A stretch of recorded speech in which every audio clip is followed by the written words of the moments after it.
I'm Elizabeth Losey of elizabethlosey.com, and today is October 31st, 2024. So, today's the day we celebrate Samhain. We celebrate the thinning of the veils. Some people call it Halloween because it's All Hallows Eve.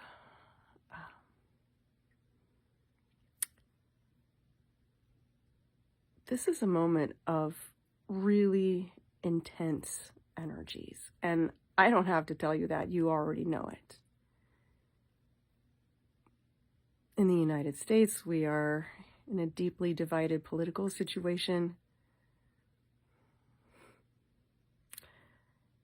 and the planets are all lining up to help get everything into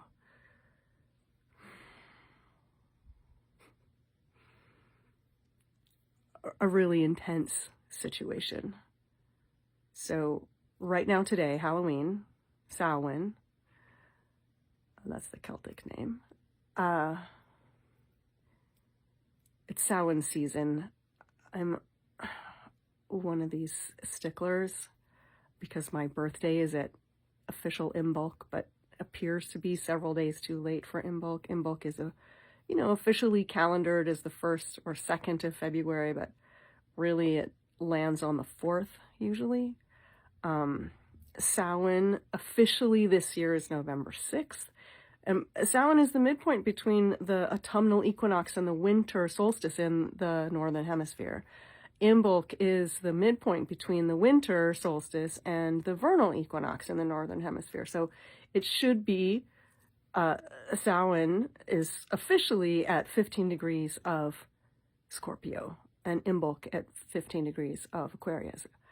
But the way it gets celebrated, with the 1st and the 2nd being the important dates, I like to celebrate the season, the day that everyone chooses to celebrate it, and the day where the energy is at its peak. So I dressed up for Halloween as Persephone, queen of the Underworld, and it's kind of warm under there. So I just wanted to invite you today to notice where you are. Persephone is one of my favorite characters in mythology, but also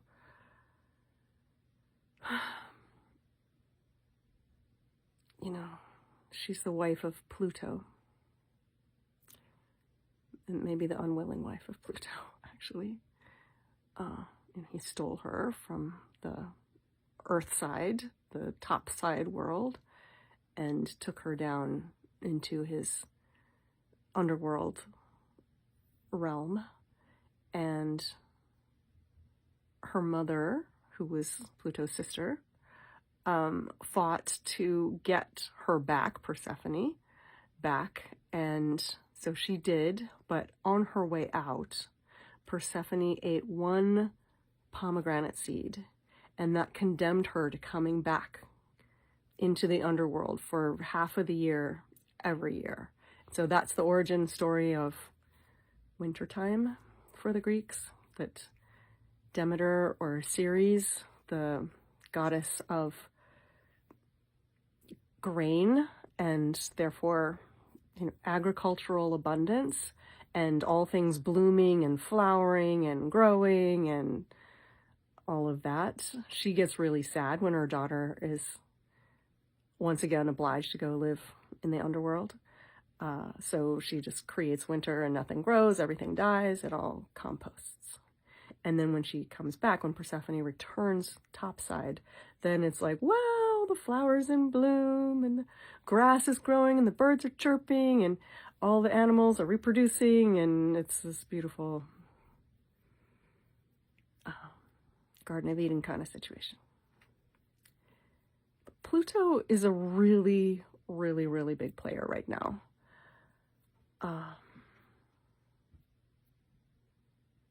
Pluto is moving back on the 19th is moving back for good. And when I say for good, I mean for the next 20 years. Pluto's moving for good into Aquarius on the 19th of November. And Pluto has been mostly in Capricorn since January of 2008. So for the last 16 and a half years, there was a little bit of back and forth where Pluto dipped a toe into Aquarius and then came back, and then dipped a toe into Aquarius and came back into Capricorn. We're here now where it's in Capricorn at the very end of the final degree of Capricorn, so that in just under 3 weeks, it returns to Aquarius until, I think, 2044 or 2045. That's a long time from now. I can remember back in the year, as we were moving from 1999 to 2000, that I was like, I can hardly imagine that we're here, and like, what will the year 2020 look like? Yeah, it wasn't what anybody thought. But, so what will the year 2044 or 2045 look like?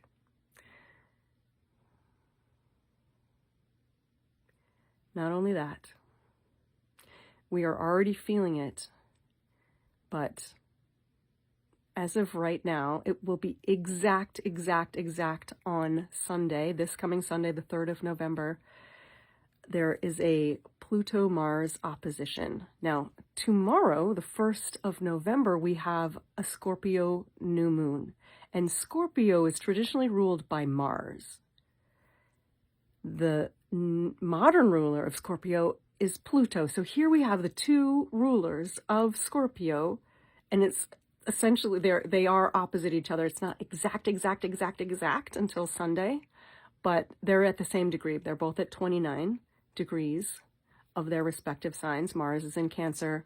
Pluto, as I said, is in Capricorn. And that is baked into the Scorpio new moon chart that happens tomorrow morning in the Americas. It's just afternoon in England and afternoon in parts west, east in Europe. So we have this face-off between Mars, who's the warrior and represents the masculine, the fighter, the one who wants to get something started. He's an initiator. And Pluto, who is the god of wealth, power, and transformation. And they're facing off. And so I'm betting you can already feel that energy of just like, so much division, so much opposition, so much like either or. And I would say it's here for a reason. So accept whatever intuitions are coming through. By the way, Neptune is incredibly active this week, making connections with both Mars and Mercury. Mercury is the messenger and the translator. So when Neptune, who is still in its own sign and is very much sort of connecting to Mars and Uranus and Pluto, because they're all at these very final degrees of their signs, Neptune is the lord of the ocean and the unconscious and intuition, oneness, a sense of unity and togetherness, and just vast wholeness and spirituality. And so we have all of these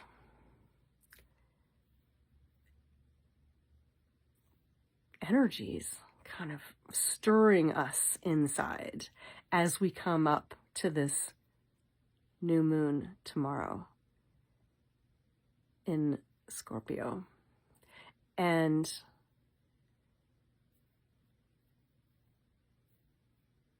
in the US anyway, we are in the final days before the election. It's a presidential election, but it also is elections, all the way down the ballot.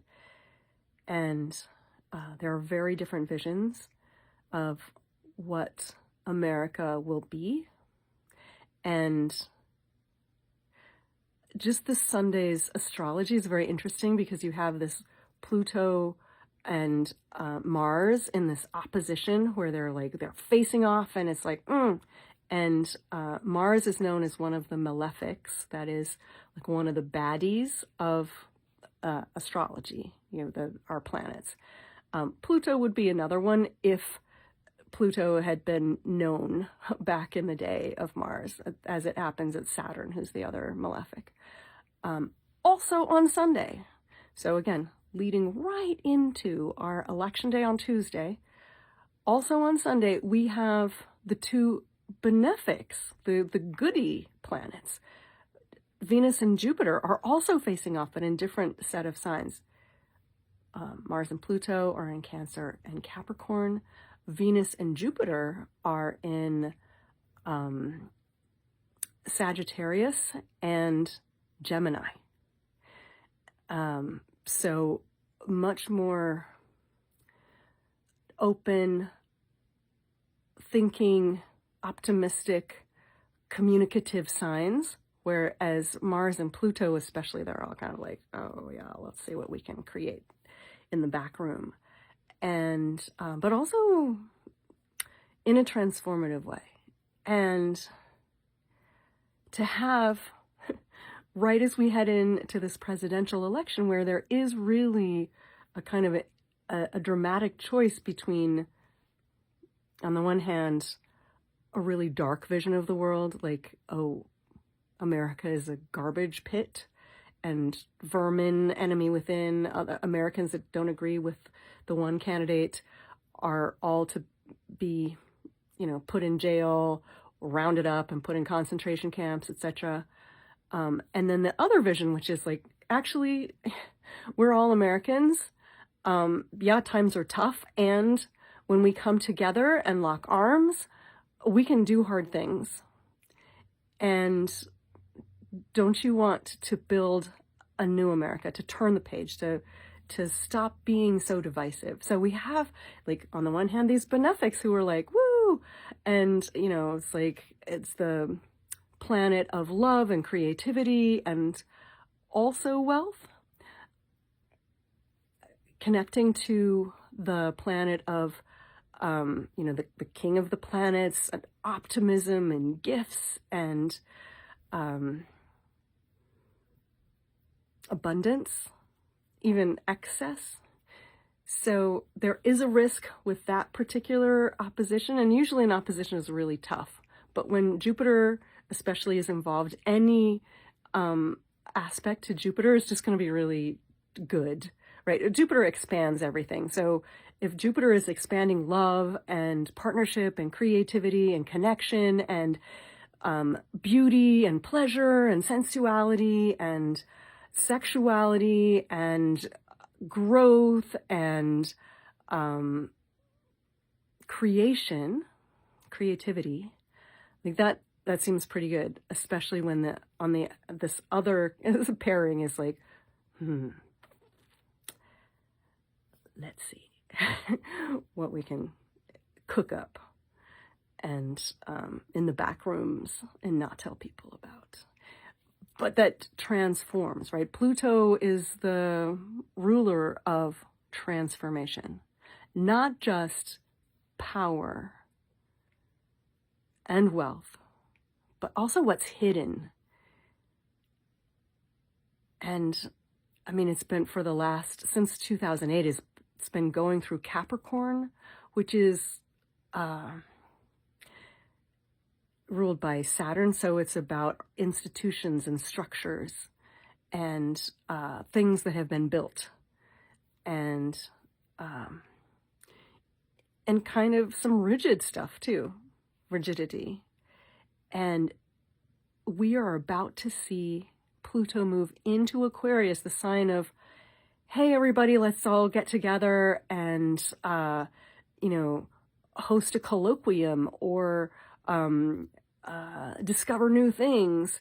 Like, let's take some kind of a class together and have an adventure, and let's include everybody. And the modern ruler of Aquarius is Uranus, who's the rebel or the revolutionary, the lightning bolt that governs genius. And the last time we saw Pluto moving from Capricorn into Aquarius, we had the American Revolution. And then, 15-ish years later, we had the French Revolution. Because it's about power to the people, power to the group, rather than the single monarch. And so that might be coming. No one really knows. I'm optimistic that the candidate who embodies unity and optimism and compassion and listening to other people rather than condemning everyone to an enemies list and declaring himself a dictator on day one, and being in favor of retribution and forcing the military to turn their guns against other Americans. Like, that seems like a bit of a hellscape to me. But so I'm optimistic that that's not what's happening. I don't think that, some people are saying, oh yeah, we'll watch the news on Tuesday night, see who wins. I'm like, it probably won't be even in December that we know who gets to win the election, especially with the Supreme Court that we have. And just a reminder that a similar, although less radical, Supreme Court handed an election where Al Gore had overwhelmingly won the popular vote.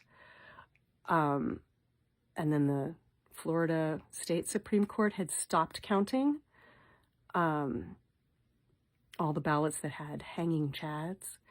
And then they just sent that up to the U.S. Supreme Court, and the U.S. Supreme Court that had justices who had been appointed by one of the candidates decided in favor of that candidate. Like, that was before it was egregiously bad. So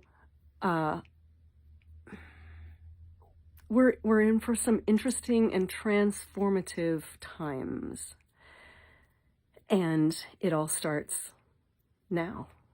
We're already in that energy. Tomorrow, I'll be back tomorrow. I'm going to do another video. But I did pull crystals for today, and there were 3 crystals, and there was a Moonstone and a Sunstone, which is interesting because the sun and the moon together, that's what makes a new moon. So it's like, oh, it's very literally restating the question in crystalline language. Sunstone is a stone of leadership and the divine masculine, not the patriarchal masculine, but, the divine masculine. So this really points to a kind of synarchy. And then also Bloodstone. And Bloodstone is a stone of courage. It just says, even though you don't know what's going to happen, keep going, keep trusting, keep the faith.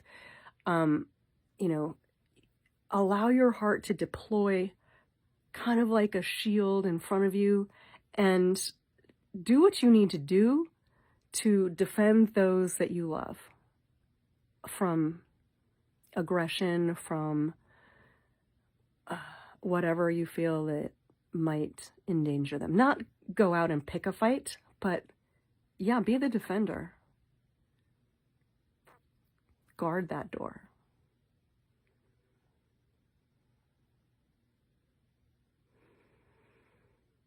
And also, Moonstone is a stone of cycles. It says, to everything there's a season, and now we are in a season of the old dying away, because that's where we are, right?